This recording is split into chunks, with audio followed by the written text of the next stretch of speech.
Welcome to today's leadership tip. I'm Susan Stamm, the author of 42 Rules of Employee Engagement, and today I'd like to talk about Rule 37. Honesty is always the best policy. I used to love buying our family sneakers at a great store in our community called Secret Sneaker. That was until one year when I was cleaning out a drawer in our kitchen and found a gift certificate my husband had bought for me the year before as a Mother's Day gift that I had forgotten all about. I took it to Secret Sneaker and easily found a great pair of sneakers I wanted to buy. When I presented my gift certificate to the clerk, she told me that my gift certificate was expired. I was speechless. I had never heard of a gift certificate expiring before. But there, sure enough, at the bottom in small print was an expiration date, which I had missed by about 4 months. I was furious. The clerk acted surprised when I walked out of the store without making a purchase. I've never gone back. Years after that incident, I found out that this practice is actually illegal. Luckily for me, I have a great recourse. In my work, I get to tell whole audiences about my customer service experiences. It helps me to feel that justice has been done somehow.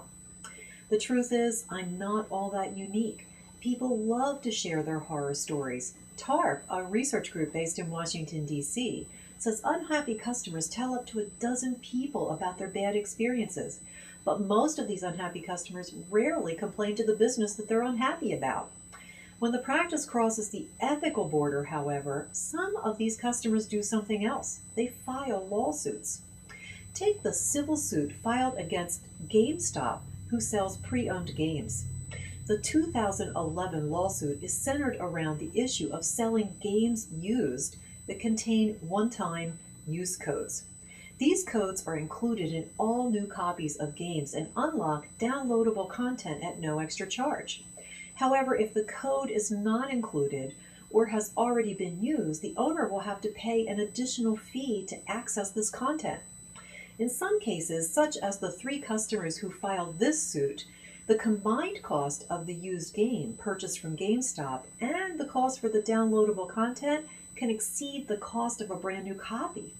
The lawsuit states the following: by advertising the additional downloadable content as being included with the game and not informing customers they will not receive all the advertised features of the game, GameStop misrepresented and concealed material facts regarding its used games. Why would any organization today believe that you could use deception as a viable business strategy and get away with it? Why not just hang a big sign in front of your business that says, "We think our customers are pretty stupid"? Since deception is usually motivated by the desire to increase profit, I find Tony Simon's research very interesting. Simons is the author of The Integrity Dividend, Leading by the Power of Your Word.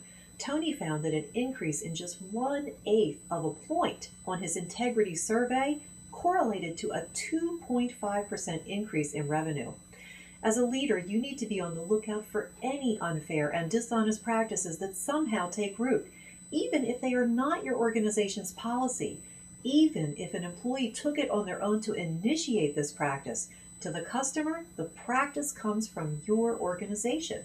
Copyright violations, padding expenses charged back to client projects are things that can happen in the background of your business, but these hidden deceptions are very important. Left unchecked, they send a message that it's okay to cheat your customers. Here's my call to action. Engage your organization in an annual honesty audit to check itself. Consider how you communicate your sales message. What promises do you make to your customer, and what happens behind the scenes in your business? If you find anything that needs to be corrected, act on it right away. By getting the entire organization involved in this audit, you send a message that cheating customers is not what your business is about. Today's leadership tip has been brought to you by the Team Approach. Check out the 42 Rules button on our website at teamapproach.com for a template to help you discuss and act on Rule 37 and for other resources to create engagement on your team.